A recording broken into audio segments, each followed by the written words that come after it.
ಸಾರ್ವಜನಿಕವಾಗಿ ಗೊತ್ತಾಗಬೇಕು ಅನ್ನೋ ವಿಚಾರದಲ್ಲಿ ನಾನು ಈಗಾಗಲೇ ಒಂದು, ಯಾಕೆ ನನಗೂ ಕೂಡ ಮರವು ಸ್ವಲ್ಪ, ಆದ್ದರಿಂದ ಇದನ್ನು ನೀಟಾಗಿ ಟೈಪ್ ಮಾಡಿಬಿಟ್ಟು ತಮ್ಮ ಕೈ ಕೊಟ್ಟಿದ್ದೀವಿ. ಯಾಕೆ ಅಂತಂದರೆ ಈ ಅರಮನೆ ಏನಾಗಿದೆ ಅಂತಕ್ಕಂಥದ್ದನ್ನು, ಯಾಕೆ ನಾಳೆ 26ನೇ ತಾರೀಕು ಹೈ ಪವರ್ ಕಮಿಟಿ ಮೀಟಿಂಗ್ ಇದೆ ಬ್ಯಾಂಗ್ಳೂರು. ಸೊ ಇದು ಏನಾಗಿದೆ, ಕೆಲವು ವಿಚಾರಗಳು ಮೈಸೂರಿನಲ್ಲಿ ಇರ್ತಕ್ಕಂಥ ಸಂಸ್ಥೆಗಳು ಯಾವ ಊರಿನಲ್ಲಿ ಮುಖ್ಯಮಂತ್ರಿ ಸ್ವತಃ ಇದ್ದಾರೋ ಅವ್ರನ್ನ ಯಾರು ಗಣನೆಗೆ ಮುಖ್ಯಮಂತ್ರಿನೇ ಗಣನೆಗೆ ತಗೋತಾ ಇಲ್ಲ. ಅಧಿಕಾರಿಗಳು ಸಿಕ್ಕಾಪಟ್ಟೆ ಅವ್ರಿಗೆ ಹೆಂಗೆ ಬೇಕು ಹಂಗೆ ನಡೀತಾ ಇದೆಯಲ್ಲ. ಅದು ಈ ಅರಮನೆ ಅನ್ಕ ಯಾರೋ ಒಂದು 3 ಜನ ತಿಂತ ಕೂತರು, ಯಾರೋ ಒಂದು 3 ಜನ, ಅದರಲ್ಲೊಬ್ಬ ಸುಬ್ರಹ್ಮಣ್ಯಂ ಅಂತ ಅವನೇ ಲೀಡ್ರು ಸುಬ್ರಹ್ಮಣ್ಯಂ ಅಂತ. ಇದು ಹೆಂಗೆ ಅಂತ ಹೇಳಿ, ಸೊ ಯಾರೋ ಒಂದು 3 ಜನದ್ದು ಇದು ಅರಮನೆಯನ್ನು ರಾಜವಂಶಸ್ಥರಿಗೆ ಹಿಂದಿರುಗಿಸ್ಬಿಡೋದು ಒಳ್ಳೆಯದು. ಯಾರೋ ತಿನ್ನಕ್ಕೆ ಯಾಕೆ ಬಿಡಬೇಕು ಇದನ್ನು? ಸೊ ಹಾಗಾಗಿ ಒಬ್ಬ KS ಅಧಿಕಾರಿಯನ್ನು ನೇಮಕ ಮಾಡಬೇಕು ಅಂಥೇಳಿ ಆದೇಶ ಮಾಡಿ ಸುಮಾರು 2013ರಲ್ಲಿ ಆಗಿದೆ. ಆದೇಶ ಅವನು ಅಲ್ಲಿ ಅವ್ನು ಬರೋಕ್ಕೆ ಬಿಡ್ತಾ ಇಲ್ಲ, ಇಲ್ಲಿರೋ ಜನಗಳು ಬರೋಕ್ಕೆ ಬಿಡ್ತಾ ಇಲ್ಲ. ಆಮೇಲೆ ದುಡ್ಡು ಎಷ್ಟು ರೀ, ಅಯ್ಯೋ ರಾಮ್ನೆ, ದುಡ್ಡು ನೋಡಿ ಎಷ್ಟೆಷ್ಟಾಗುತ್ತೆ. 2015ನೇ ಇಸ್ವಿನಲ್ಲಿ 20 ರೂಪಾಯಿ ಇತ್ತು ಅರಮನೆ ಒಳಗೋಗಿ, 20 ರೂಪಾಯಿ ಇತ್ತು 2015ರಲ್ಲಿ. ಈಗ 120 ರೂಪಾಯಿ ಆಗಿದೆ. ಅಡಲ್ಟ್ಗೆ 120 ರೂಪಾಯಿ, ಅಬೌವ್ 10 ಇಯರ್ಸ್ 18 ಇಯರ್ಸ್ ತನಕ 70 ರೂಪಾಯಿ, ಫಾರಿನರ್ಸ್ಗೆ 1000 ರೂಪಾಯಿ, ಸ್ಕೂಲ್ ಸ್ಟೂಡೆಂಟ್ಸ್ಗೆ 60 ರೂಪಾಯಿ. ಏನು ಹೊಸಿ ದುಡ್ಡೇನ್ರಿ ಕಥೆಯಲ್ಲ? ಎಷ್ಟು ದುಡ್ಡು ಇದು? ಯಾರು ಲೆಕ್ಕ ಇಲ್ಲ, ಪುಕ್ಕ ಇಲ್ಲ, ಕೇಳೋನಿಲ್ಲ, ಹೇಳೋನಿಲ್ಲ. ಆಮೇಲೆ ಯಾರು ಇದಕ್ಕೆ ಆಡಳಿತ ಮಂಡಳಿಗೆ ಸ್ವತಃ ಚೀಫ್ ಸೆಕ್ರೆಟರಿನೇ ಅಧ್ಯಕ್ಷರು, DC ಕಾರ್ಯನಿರ್ವಾಹಕ ಅಧಿಕಾರಿಗಳು, ಸುಮಾರು 113 ಜನ ಸಿಬ್ಬಂದಿ ಇದ್ದಾರೆ. SP ಅವರು ಇವರು ಲೋಕೋಪಯೋಗಿ ಯಾವ್ಯಾವ ಎಲ್ಲ ಸೇರಿ 113 ಜನ ಇದ್ದಾರೆ. ಇವರೆಲ್ಲರನ್ನು ಮೀರಿಸಿ ಒಬ್ಬ ಮತ್ತು ಎಲ್ಲಿ ಹೊಟ್ಟೋಗಿದೆ ಅಂತಂದಿದ್ದು ಸುಮಾರು ಜನ ಹಾಕಿ ಕೇಳಿದ್ರು. ಎಲ್ಲಿ ಯಾವುದೋ ಹಾಕಿ ಕೇಳ್ತೀವಲ್ಲ ಸರ್,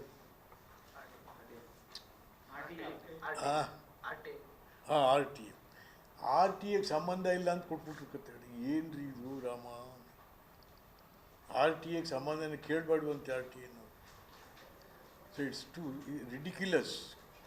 ಒಬ್ಬ ಮುಖ್ಯಮಂತ್ರಿ ಇರ್ತಕ್ಕಂಥ ಜಾಗದಲ್ಲಿ ಮೈಸೂರಿನಲ್ಲಿ ಮೂಡ ಹಾಳು ಬಿದ್ದು ಹೋಯಿತು. ಸಾವಿರಾರು ಜನ ದುಡ್ಡು ಕಟ್ಟಿ ದುಡ್ಡು ಇಲ್ಲ, ಸೈಟು ಇಲ್ಲ, ಹಾಳು ಬಿದ್ದು ಹೋಯ್ತಂತೆ ಕಡೆ. ಇನ್ನು ಅರಮನೆ ದಿವಾಳಿ ಆಯ್ತಾ ಕೂತಿದ್ದೆ. ಯಾತಕ್ಕೋಸ್ಕರ ಆಡಳಿತ ಮಂಡಳಿ ಅರಮನೆನ ಶ್ರಮ, ಯಾಕೆಂತಂದರೆ ಮೈಸೂರು ಅರಮನೆ ಅಂತಂದರೆ ವಿಶ್ವವಿಖ್ಯಾತ. ಆಮೇಲೆ ಏನು, ಇವರು ಯಾವ್ಯಾವ ದೇಶದಿಂದ ಬಂದಿರ್ತಾರೆ, ಅವ್ರು ಲೈನಲ್ಲಿ ಕ್ಯೂನಲ್ಲಿ ನಿಂತ್ಕೋಬೇಕು ಟಿಕೆಟ್ಗೆ. ಯಾಕೆ ಆನ್ಲೈನಲ್ಲಿ ಮಾಡಲಿಕ್ಕಾಗಲ್ಲ ನಿಮಗೆ? ಆನ್ಲೈನಲ್ಲಿ ಮಾಡಲಿಕ್ಕಾಗಲ್ಲ. ದಸರಾ ಒಂದೂ ಕೂಡ ನಮ್ಮ ಸೋಷಿಯಲ್ ಮೀಡಿಯಾಲಿ ಮತ್ತೊಂದು ಉಪಯೋಗಿಸ್ಕೊತಾ ಇಲ್ಲ. ಈಗ ದಸರಾ ಶುರು ಆಗೋದು ಯಾವಾಗ? ಗಜಪಯಣದಲ್ಲೇ ದಸರಾ ಶುರುವಾಯಿತು ಅಂತ ಡಿಕ್ಲರೇಷನ್. ಅದು ಕೂಡ ಸರಿಯಾಗಿ ಏನೂ ಆಗಲ್ಲ. ಅದನ್ನು ಕೂಡ ಎಷ್ಟು ಇಡೀ ಜಗತ್ತಿಗೆ ಗೊತ್ತಾಗಬೇಕು ಅವತ್ತು ದಸರಾ ಶುರುವಾಯಿತು ಅಂತ. ಏನೇನಿಲ್ಲ, ಯಾರೋ ಒಂದು 3 ಜನ ಗುಂಪು ಸೇರ್ಕೊಂಡು ದಸರಾ ನಡೆಸ್ತಾವ್ರೆ, ದುಡ್ಡು ತಿಂತಾವೆ. ಸುಮ್ಮನೆ CM ಬರ್ತಾರೆ, ಹೋಗ್ತಾರೆ. ಈ ನಾಳೆ ಏನೋ ಬರ್ತಾರೆ, ಈಗ ನಾಡಿದ್ದೈತೆ 26ನೇ. ಏನು ಗೊತ್ತಿದೆ CMಗೆ? What does he know about palace? ಅಲ್ಲಿ ಆಗ್ತಾ ಇರ್ತಕ್ಕಂಥ ವ್ಯವಹಾರಗಳು ಎಲ್ಲರೂ ಶಿಷ್ಯರೇ ತುಂಬ್ಕೊಂಡು ಕೂತವೆಲ್ಲಿ. ಎಲ್ಲ ಕಡೆನೂ ಸಿದ್ದರಾಮಯ್ಯ ಶಿಷ್ಯರು ಹಾಳುಗೆಡ್ಬಿಟ್ರು ಬಿಡ್ರಿ ಅಂತ ಕಡೆ. ಮೈಸೂರು ಹಾಳಾಗೋಯ್ತು. ಇನ್ನೇನು ಹಾಳು ಮಾಡೋದು ಬಾಕಿ ಇದೆಯಪ್ಪ ಇಲ್ಲಿ? ಇನ್ನೇನಿದೆ ಬಾಕಿ ಇದೆ? ಕಾರ್ಪೊರೇಷನ್ನು ಹಾಳು ಬಿದ್ದೋಯ್ತು, ಮೂಡಾನು ಹಾಳು ಬಿದ್ದೋಯ್ತು, ಅರಮನೆಯೂ ಹಾಳು ಬಿದ್ದೋಯ್ತು. ಮತ್ತು ಇನ್ನೇನ್ರಿ ಉಳಿದಿದೆ ಇಲ್ಲಿ? ಮಿಸ್ಟರ್ ಸಿದ್ದರಾಮಯ್ಯ, ಏನ್ರಿ ಉಳಿಸ್ತಾ ಇದ್ದೀರಾ ಇಲ್ಲಿ? ಅಯ್ಯೋ ದೇವ, ಛೇ ಛೇ ಛೇ ಛೇ ಛೇ ಛೇ ಛೇ. ಯಾವನು ಹೇಳೋನಿಲ್ಲ ಕೇಳೋನಿಲ್ಲ. ಆ ಬಿ ಜೆ ಪಿಯವ್ರು ಇದೆಲ್ಲ ಕೇಳ್ರಿ ಅಂದರೆ ಅವೇನೇನೋ ಕೆಲ್ಸಕ್ಕೆ ಬಾರ್ದು, ನೀನು ಕಳ್ಳ, ಅವನು ಕಳ್ಳ, ಇವನು ನಿಮ್ಮ ಅಪ್ಪ ಕಳ್ಳ ಅಂತ ತಿರುಗ್ತಾವೆ. ಅದರಿಂದ ಇದನ್ನು ತಮ್ಮ ಗಮನಕ್ಕೆ ತರಬೇಕು ಮೀಡಿಯಾದವ್ರಿಗೆ. ಅವನು ಹೇಳ್ತಾನೆ, ಯಾರು ಇಲ್ಲೊಬ್ಬ ಡೆಪ್ಟಿ ಡೈರೆಕ್ಟರ್ ಅದು ಎಂಥವನು, ಅವನ ಹೆಸರು ಯಾರು, ಇವನು ಸುಬ್ರಹ್ಮಣ್ಯ ಹೇಳ್ತಾನೆ. ಯಾವ ಪ್ರೆಸ್ನವ್ರಂತೆ ಗೊತ್ತಿದೆ ನನಗೆಲ್ಲ ಪ್ರೆಸ್ನವರು. ಏನು ರೀ ಪ್ರೆಸ್ನವರು ಅವ್ನು ಹೇಳ್ದಂಗೆ ಕೇಳ್ದಪ್ಪ, ಏನಪ್ಪ ಹುಡ್ಕೋದು ನಾವಿಲ್ಲಿ? ಮೈಸೂರಲ್ಲಿ ಪ್ರೆಸ್ನವ್ರನ್ನ ನಾನು ಕೊಂಡ್ಕೋದೀನಿ ಅಂತ ಆ ಸುಬ್ರಹ್ಮಣ್ಯ ಹೇಳೋದಾದರೆ, ಮೈಸೂರಲ್ಲಿ ಉಳಿದಿರೋದೇನ್ರಿ? ಯಾರನ್ನ ಏನು ಕೇಳೋಣ ನಾವು? ನಾನು ಇದು ಭಾಳ ಭಾಳ ಅವಮಾನ ಇದು. ಯಾವ ವಿಶ್ವವಿಖ್ಯಾತ ಸಾಂಸ್ಕೃತಿಕ ನಗರ ಮೈಸೂರು ನಗರ, ಇದು ಮೈಸೂರು ಸಾಂಸ್ಕೃತಿಕ ಕೇಂದ್ರ, ಜಗತ್ತಿನ ಸಾಂಸ್ಕೃತಿಕ ಕೇಂದ್ರ.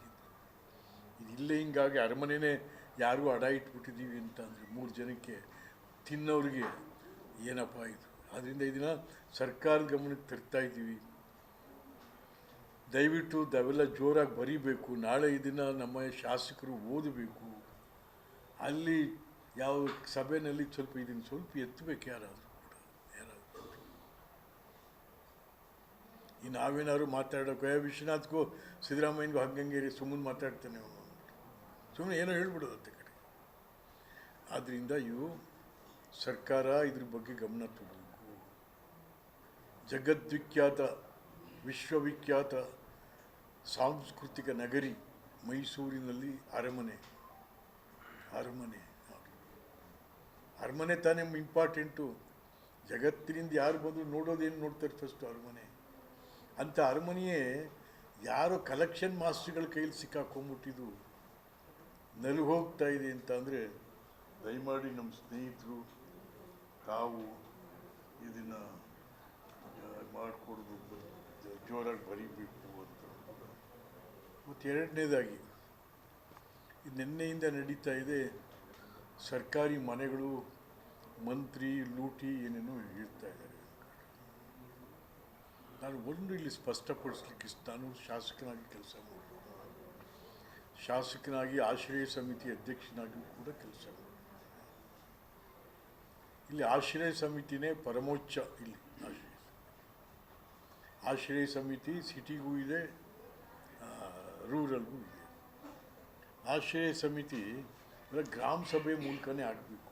ಕಾನೂನು ಗ್ರಾಮ ಸಭೆ ಮಂತ್ರಿಗಿಂತ್ರಿ ಯಾರು ಬಂದು ಇಲ್ಲಿ ಕೂತ್ಕೊಳ್ಳೋಕ್ಕೂ ಆಗಲ್ಲ. ಮಂತ್ರಿ ಯಾವಾಗ ಕೆಲಸ ಅಂದರೆ ಅವನು ಈಗ ನಮ್ಮ ತಾಲೂಕಿಗೆ, ಕೆ ಆರ್ ನಗರ ತಾಲೂಕಿಗೆ ಅವಾಗ ನಿಮ್ಮ ತಾಲೂಕಿಗೆ 1000 ಮನೆ ಕೊಟ್ಟಿದ್ದೀವಿ ಅಂತ. ಆ 1000 ಮನೆಯಲ್ಲಿ SC ST ಅದು ಇದೆಲ್ಲ ಜನರಲ್ ಸ್ವಲ್ಪ ಉಳ್ಕೊಂಡು, ಅಲ್ಲಿ MLA ಏನು ಕೆಲಸ ಇಲ್ಲದೆ ಹೋದ್ರು ಅವನು is no way concern. MLA ಅವ್ನು ಬಂದು ಕೂತ್ಕೋತಾರೆ, ನಾನು ಹೇಳ್ದಂಗೆ ಕೇಳಬೇಕು. ಇಲ್ಲಾಂದರೆ ಆಶ್ರಯ ಸಮಿತಿ ಅಧ್ಯಕ್ಷ ಅವನೇ ಇರ್ತಾನೆ, MLAನೇ ಇರ್ತಾನೆ. ಇದೇನಿದ್ರು MLA ನಡೀತದೆ ಹೊತ್ತು ಮಂತ್ರಿ ತನಕ ದುಡ್ಡು ಕಾಸು ಹೋಗಲ್ಲ. ಇದೆ ಕರೆಕ್ಟಾಗಿ ಕಾನೂನು ತಿಳ್ಕೊಂಡು ಹೇಳಬೇಕು ಇದನ್ನು ಏನು ನಡೀತಾ ಇದೆ ಅಂತಕ್ಕಂಥದ್ದು. ಹಾಗಾಗಿ ಇಲ್ಲಿ ಆಶ್ರಯ ಸಮಿತಿ ಗ್ರಾಮ ಸಭೆ ನಡೀಲೇಬೇಕು. ಗ್ರಾಮ ಸಭೆನೂ ನಡೆಯಲ್ಲ, ಈಗ ಏನೂ ನಡೆಯಲ್ಲ. SC ST ಯಾರು ಒಂದಷ್ಟು ಕೊಟ್ಬಿಡ್ತಾರೆ, ಮಿಕ್ಕಿದ್ದು ಲೀಡ್ರುಗಳು ಯಾರು ಈಗ ಕಾಂಗ್ರೆಸ್ ಲೀಡ್ರುಗಳು, ಅವನಿಗೊಂದು 2 ಕೊಡೋ ಇವನಿಗೊಂದು 2 ಕೊಡೋ ಲೀಡ್ರು, ಅವ್ನು 40,000ಕ್ಕೆ ಮಾರ್ಕತ್ತಾನೆ. ಪಂಚಾಯಿತಿ ಮೆಂಬರು ಅವನೊಂದು 40,000ಕ್ಕೆ ಮಾರ್ಕತ್ತಾನೆ. ಸೊ ಹಂಗಾಗಿ ಮಾರಾಟ ಇಲ್ಲಿ ನಡೀತದೆ ಹೊರತು ಬೆಂಗಳೂರು ವಿಧಾನಸೌಧದಲ್ಲಿ ಮನೆಗಳ ಮಾರಾಟ ನಡೆಯಲ್ಲ. ಯಾಕೆಂತಂದರೆ ಇದ್ದರೆ ಅವ್ನು ಮಂತ್ರಿ ಮಾರಿದರೆ ನೇತಾಕ್ರಿ ಅವನ್ನ ತೊಗೊಂಡು. ಬಟ್ ಇಲ್ಲಿ ಕಾನೂನು ಈ ಥರ ಇದೆ. ನಾವು ಯಾರೂ ಕೂಡ ಕಾನೂನನ್ನು ನಾವು ಗಣನೆಗೆ ತೊಗೊಳ್ದೇನೆ, ಕಾನೂನು ಏನಿದೆ ಅಂತಲೂ ಕೂಡ ನಾವು ತಿಳ್ಕೊಳ್ಳದೆ ಸುಮ್ಮನೆ ಒಬ್ಬರ ಮೇಲೆ ಒಬ್ಬರು ನಾವು ಕೆಸರೆರಚಾಟ ಮಾಡಿದ್ರೆ. ಬಟ್ ಅದನ್ನ ಬೇರೆ ಈಗ BR ಪಾಟೀಲ್ ಹೇಳಿದ್ದಾರೆ, ನನ್ನ ಗಮನಕ್ಕೆ ತರದೆ ಕೆಲವು ಕಾಮಗಾರಿಗಳು ಶುರುವಾಗಿದ್ದಾವೆ. ಎಸ್, ಕಾಗೆಯವರು ಹೇಳಿದ್ದಾರೆ, ಇವರು ಹೇಳಿದ್ದಾರೆ, ಶಿವಮೊಗ್ಗ ಎಮ್ ಎಲ್ ಎನೂ ಹೇಳಿದ್ದಾರೆ, ಇನ್ನೊಬ್ಬರು ಹೇಳಿದ್ದಾರೆ. ಹೌದು, ಇವತ್ತು ಕೆಲಸ ಎಲ್ಲಿದೆ, ದುಡ್ಡು ಎಲ್ಲಿದೆ ರೀ? ಸಿದ್ದರಾಮಯ್ಯ ರಾಜ್ಯ ಹರಾಜಾಕಿ ಮುಗಿದೋಗಿದೆ. ಇಲ್ಲೇನಿದೆ ದುಡ್ಡು? ಎಲ್ಲ ಹೆಂಗಸರು ಪುಕ್ಸಾಟಿ, ಯಾವೊಂದು ಏನು ಹುಚ್ಚುಳ ಮಕ್ಕಳು ಇವ್ರ ಕತೆ. ಥೋ, ಅಲ್ಲ ರೀ, 2,000 ರೂಪಾಯಿ ಸುಮ್ಮನೆ ಕೊಟ್ಬಿಡೋದಂತೆ. ನೀರು ತಗೊಳ್ಳೇ, ಮದೇವಪ್ಪ ನಿನ್ನ ಹೆಡ್ತಿಗೋ 2,000, ನನ್ನ ಹೆಡ್ತೀವಿ. ಯಾವೊಂದು ಇದೀನಿ ಸರ್ಕಾರನ ಇದು? ಸ್ವಾಮಿ ಸಿದ್ದರಾಮಯ್ಯನವರೇ, ಇದು ಜನರ ದುಡಿಮೆಯ ಹಣ. ದಿಸ್ ಎ ಟ್ಯಾಕ್ಸ್ ಪೇಯರ್ಸ್ ಮನಿ. ನಿಮ್ಮಪ್ಪನ ಮನೆದು ನಮ್ಮಪ್ಪನ ಮನೆದು ಅಲ್ರಿ ಸಿದ್ದರಾಮಯ್ಯ. ಅಥವಾ ನೀನು 2,000, ನೀನು 2,000 ಎಲ್ರಿ? ಇಷ್ಟೆಲ್ಲ ಕೊಟ್ಟು ಟ್ಯಾಕ್ಸ್ ರೇಟ್ ಜಾಸ್ತಿ ಮಾಡಿದ್ರಿ, ಪವರ್ ರೇಟ್ ಜಾಸ್ತಿ ಆಯಿತು, ಕುಡ್ತದ ರೇಟ್ ಜಾಸ್ತಿ ಆಯಿತು. ಕುಡ್ತಾ ಸಿದ್ದರಾಮಯ್ಯನವರೇ ರಾಜ್ಯ ಹಾಳು ಮಾಡ್ತಾ ಇದ್ದೀರಾ. ನೋಡಿ, ಇವತ್ತು ಪೇಪರ್ಗಳಲ್ಲಿ ಬಂದಿದೆ, ಹುಡುಗರು ಕುಡಿಯೋಕ್ಕೆ ದುಡ್ಡಿಲ್ದೇನೆ ಗಾಂಜಾ ಅಪ್ಪಿಂಗ್ ತೊಗೊಂಡು ಕುಡಿದ್ಬಿಟ್ಟು ಗಾಂಜಾ ಹೊಡೆದು ಬೀದಿ ಹೆಂಗಸಿನ ಮೇಲೆಲ್ಲ ಜಗಳಕ್ಕೆ ಹೋಗವೆ ಅಂತ 2-3 ಐಟಮ್ ಬಂದಿದೆ ಇವತ್ತು. ಇದು ಕಂಟಿನ್ಯೂ ಆಗುತ್ತೆ. ಸಿದ್ದರಾಮಯ್ಯ, ಈ ರಾಜ್ಯದಲ್ಲಿ ಗಾಂಜಾ ಹೊಡೆಯೋ ಹುಡುಗರನ್ನ ಹಾಳು ಮಾಡ್ತಾ ಇದ್ದೀರಿ. ಯುವಶಕ್ತಿನ ಹಾಳು ಮಾಡ್ತಾ ಇದ್ದೀರಿ ಸಿದ್ದರಾಮಯ್ಯ. ನೀವು ಏನಾರು ಸ್ವಲ್ಪ ಇದೇನ್ರಿ ನೀವು? ಕುಡಿಯೋರು ಕಡಿಮೆ ಆಗಲಿ, ಹೇಗೆ ಆಚರಣೆ ಮಾಡಬೇಕು ಅಂತ ಸಭೆಯಲ್ಲಿ ಏನು ಮಾತಾಡ್ತೀರಾ ಸರ್? ದಸರಾ ಆಚರಣೆ ಬಗ್ಗೆ ಇದನ್ನೇ ಮಾತಾಡ್ತೀನಿ, ಇದನ್ನೇ ಕೊಡ್ತೀನಿ, ಸರ್ಕ್ಯುಲೇಟ್ ಮಾಡ್ತೀನಿ ಅವತ್ತು. ಮಾಡ್ದು ಏನಂದರೆ ಅವನ ಶಿಕ್ಷಣಾತ್ನೇನ್ರೆ ನನಗೆ ಬಿಡ್ರೆ ಇಷ್ಟೇ. ಯಾವುದಾದ್ರು ಸೀರಿಯಸ್ ತಗೊಂಡಿದ್ದೇನೆ ಸಿದ್ದರಾಮಯ್ಯ? ಯಾವುದಕ್ಕೋ ಯಾವುದೋ ತೋರಿಸ್ಬಿಡ್ತಾನೆ. ಅದು ಸಂಬಂಧನೇ ಇಲ್ಲ ಒಂದಕ್ಕೊಂದಕ್ಕೆ. ನೀವು ಯಾವುದೋ ಪ್ರಶ್ನೆ ಕೇಳಿದ್ರೆ ಅವು ಯಾರೋ BJP ಅವರು ಯಾವತ್ತೋ ದುಡ್ಡು ಇಸ್ಕೊಂಡಿದ್ದು ಹೇಳ್ತಾನೆ. BJP ಹಿಂಗೆ ರೀ, ಎಲ್ಲ ಬರೀ ಕಳ್ಳರು ಅಂದ್ಬಿಡೋದು. ನೀನೇ ಕಳ್ಳ, BJP ಅವ್ರು ಕಳ್ಳರು ಅಂತೀಯ. ಥೋ, ಇದು ರಾಜ್ಯ ಏನ್ರಿ ಇದು?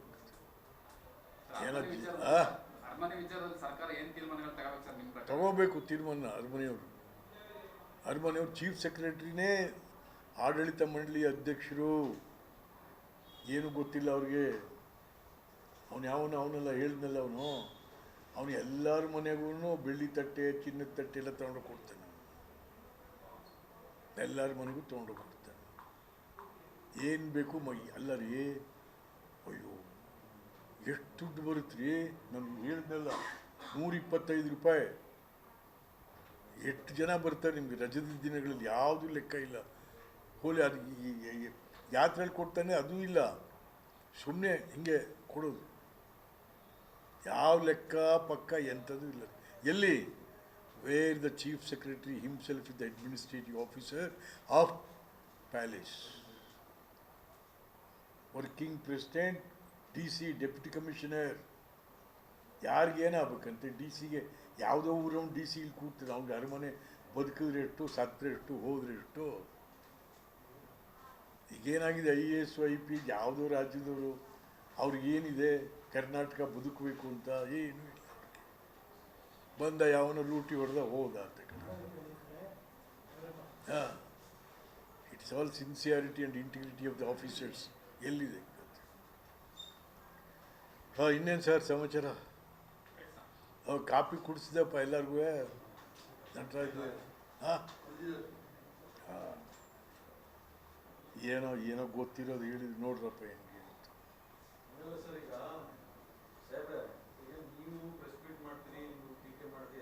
ಹೌದು,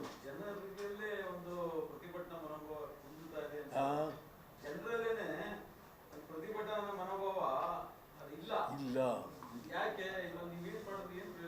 ಅಲ್ಲ, ಈಗ ನಾವು ನಿಮ್ಮ ಮೂಲಕ ಆದರೂ ಸ್ವಲ್ಪ ಜನಕ್ಕೆ ಗೊತ್ತಾಗಲಿ.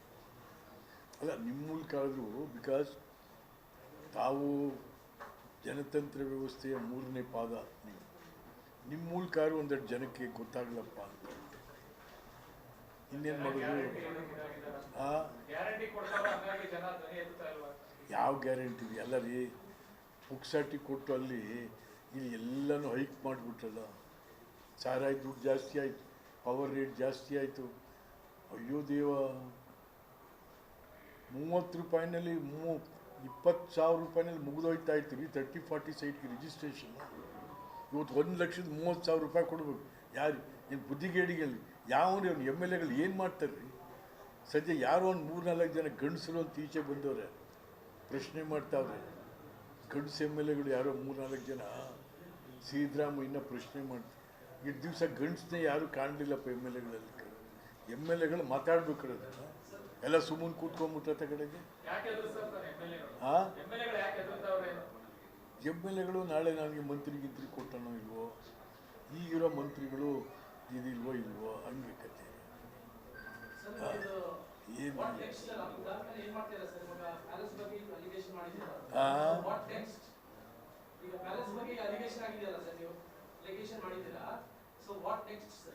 ಏನು ಪ್ಯಾಲೇಸ್ ಬಗ್ಗೆ ಅಲಿಗೇಷನ್ ಮಾಡಿದ್ದೀರಾ, ವಾಟ್ ನೆಕ್ಸ್ಟ್ ಅಂತ ಕೇಳ್ತಾ ಇದ್ದಾರೆ ಸರ್. ಇಲ್ಲ, ವಾಟ್ ನೆಕ್ಸ್ಟ್ ಅಂತ ನೀವು ಹೇಳ್ಬೇಕು. ನೋಡಿ ಸರ್, ನಾವು ಸರ್ಕಾರಕ್ಕೆ ವಿಚಾರ ತಿಳಿಸ್ತಾ ಇದ್ದೀವಿ ತಮ್ಮ ಮೂಲಕ. ನಾವು ಕೂಡ ಇದನ್ನು ಸರ್ಕ್ಯುಲೇಟ್ ಮಾಡಿಸ್ತೀವಿ. ತಗೊಳ್ಳೋದು ಅವ್ರು ತಾನೆ. ವಾಟ್ ನೆಕ್ಸ್ಟ್ ಅಂತ ನನ್ನೇ ಕೇಳಿದ್ರೆ ನಾನೇನು ಹೇಳಿ?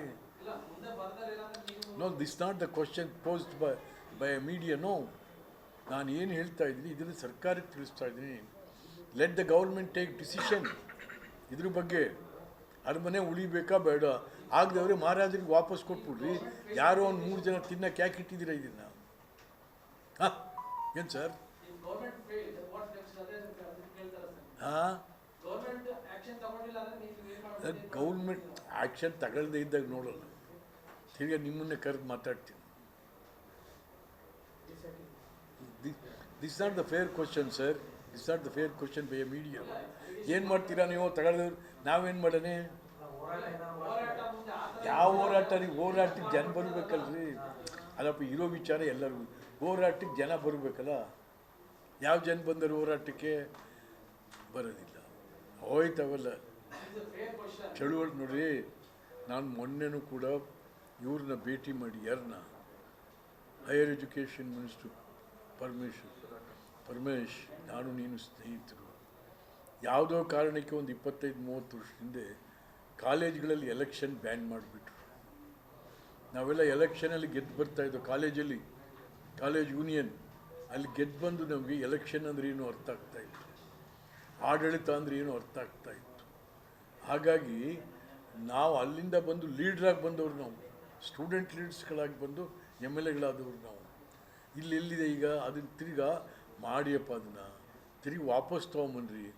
ಹುಡುಗರಿಗೆ ಗೊತ್ತಾಗಲಿ, ಸ್ಟೂಡೆಂಟ್ಸ್ಗಳಿಗೆ ಗೊತ್ತಾಗಲಿ ಈ ರಾಜ್ಯ ಏನು, ಅಧಿಕಾರ ಏನು, ಚುನಾವಣೆಗಳು ಯಾರಿಗೂ ಗೊತ್ತಿಲ್ಲ, ಯಾರಿಗೂ ಗೊತ್ತಿಲ್ಲ.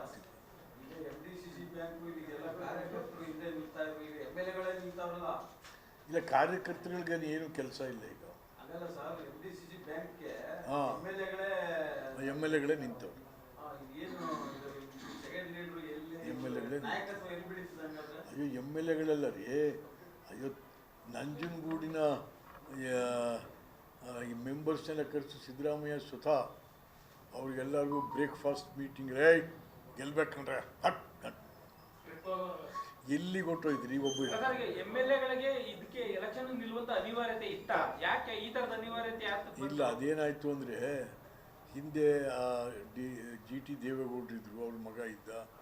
ಅದನ್ನು ತಪ್ಪಿಸ್ಬೇಕು ಅಂತ ಸಿದ್ದರಾಮಯ್ಯ, ಅಷ್ಟಿನ್ನೇನು ಇಲ್ಲ. ತಪ್ಪಿಸಿ ಕಾಂಗ್ರೆಸ್ ಮಾಡಬೇಕು ಅಂತ. ಅದಕ್ಕೆ ಇವರು ಎಮ್ ಎಲ್ ಎಗಳನ್ನ ನಿಲ್ಲಿಸ್ಬಿಟ್ರು. ಬೇರೆಯವ್ರು ನಿಂತ್ಕೊಂಡ್ರೆ ಕಷ್ಟ, ಕಾಸು ಗೀಸು ಕರಿಮಣಿ ಖರ್ಚು ಇವೇ ಮಾಡ್ಕೊಳ್ಳಿ ಅಂತ. ಅಲ್ಲ, ಒಂದ್ ಕಡೆ ಅಧಿಕಾರ ಇದೆ, ಮತ್ತೊಂದು ಅಧಿಕಾರ ಏನಕ್ಕೆ ಬೇಕು ಅಂತ ಎಮ್ ಎಲ್ ಎಗಳಿಗೆ ಈಗ ಅವ್ರನ್ನೇ ಕೇಳಬೇಕು. ಯಾಕ್ರಪ್ಪ ನಾವು ಅಯ್ಯೋ ಅವನ್ನ ಕೇಳಿ ಸಾಕಾಗದ ಕಣ ಮಾರಾಯನೆ. ನಾವು ಈಗಲೂ ಕೇಳ್ತೀವಿ ಎಮ್ ಎಲ್ ಎಗಳಾಗಿದ್ದಿರಲಿಲ್ಲ ಯಾಕ್ರೆ? ಬೇರೆ ನಿಮ್ಮ ಶಿಷ್ಯರಿಗೆ ಯಾರ್ಯಾರು ಕೊಡ್ರಿ, ದಮ್ಮ ಯಾಕನಪ್ಪ, ನಿಮ್ಮ ಶಿಷ್ಯರಿಗೆ ಯಾರಿಗಾರು ಕೊಡ್ರಿ, ಪಾರ್ಟಿಲಿ ಕೆಲಸ ಮಾಡಿ ಸತ್ತೋಗಿರೋ ಕೊಡ್ರಿ ಇದನ್ನ ಅಂತ. GT ದೇವೇಗೌಡರು ನೋಡಿದ್ರೆ ಸಿದ್ದರಾಮಯ್ಯನವ್ರ ಪರವಾಗಿ ಎಲ್ಲ ಕಡೆ ಮಾತಾಡ್ಕೊಂಡು ಬರ್ತಾ ಇದ್ದಾರೆ. ಅದಕ್ಕೆ ಸಿದ್ದರಾಮಯ್ಯನವರು ಅವ್ರ ವಿರುದ್ಧ ಈಗ ಈ ತರ ಷಡ್ಯಂತ್ರ ಮಾಡ್ತಾರೆ ಎಲೆಕ್ಷನ್ಗೆ. ಏನೇನೋ ಅಂಡರ್ಸ್ಟ್ಯಾಂಡಿಂಗ್ ರೀ, ಏನೇನೋ 108 ಕಥೆಗಳವೆ.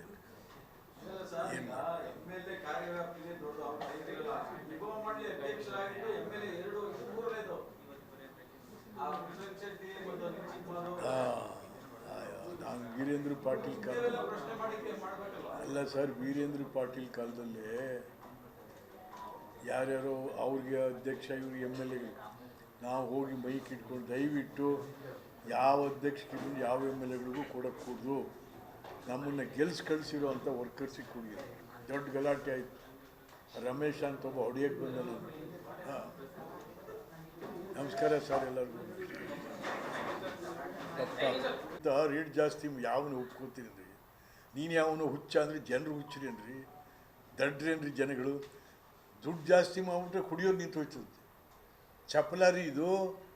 ಅಯ್ಯೋ ನಿಮ್ಗೆ ನೀನು ಹಳ್ಳಿಯಿಂದ ಬಂದಿರಪ್ಪ. ಸಿದ್ದರಾಮಯ್ಯ ನಾನು ಬೀಡಿ ಸೇದ್ತಾ ಇದ್ದೆ, ನಾನು ಸಿಗರೇಟ್ ಸೇದ್ತಾ ಇದ್ದೆ, ನಮ್ಮೂರಲ್ಲಿ ಗದ್ದೆ ಉಳ್ತಿದ್ದೆ, ಬರೀ ಸುಳ್ಳು ಹೇಳ್ತೀಯ ನಿನ್ನ ಕತೆ. ನಮ್ಮೂರಲ್ಲಿ ಗದ್ದೆ ಉಳ್ತಾ ಇರ್ತಾರೆ ಏನು ರೇ ಮೈಲಿಯವರೇ, ಗದ್ದೆ ಉಳ್ತಾ ಇರ್ತಾನೆ. ಚಟ ಬೀಡಿ ಬೆಂಕಿಪಟ್ಟಣ ಇಲ್ಲ, 1 ಕಿಲೋಮೀಟ್ರ್ ಬೆಂಕಿಪಟ್ಟಣ ಕುಡಿಕೆ ಹೊರಟಾಯ್ತೆ ನಾವು ಬೀಡಿ ಸೇದಕ್ಕೆ. ಚಟ ಚಪಲ ಇವು. ಆದ್ದರಿಂದ ಈ ಚಪಲ ಇವತ್ತು ಕರ್ನಾಟಕ ರಾಜ್ಯದ ಯುವಕರನ್ನು ಬಲಿ ತಗೋತಾ ಇದೆ. ಯುವಕರನ್ನ ಬಲಿ ಗಾಂಜಾ ಪೀಮ್ ಎಲ್ಲ ಕಡೆಗೂ ಶುರು ಆಗೋಗಿದೆ ಈಗ. ಎಲ್ಲಿ ತತ್ತಂದ್ರೆ ಈಗ ಖಾಲಿ ಇದ್ರೆ 100 ರೂಪಾಯಿ ಆಗಿದೆ. ಯಾವುದು ನಾವು ಯಾವುದೋ ಸುಮಾರಾಗಿರೋದು ಹೇಳ್ತೀವಲ್ಲ, ಆ 30 ರೂಪಾಯಿದು 100 ರೂಪಾಯಿ ಆಗೋಗಿದೆ. ಒಂದು ಬಿಯರು 220 ರೂಪಾಯಿ ಆಗಿದೆ. ಸ್ಟೂಡೆಂಟ್ಸ್ ಎಲ್ಲ ಬಿಯರ್ ಕುಡಿದ್ವಿ, ಬೀರಿಲ್ಲ ಈಗ.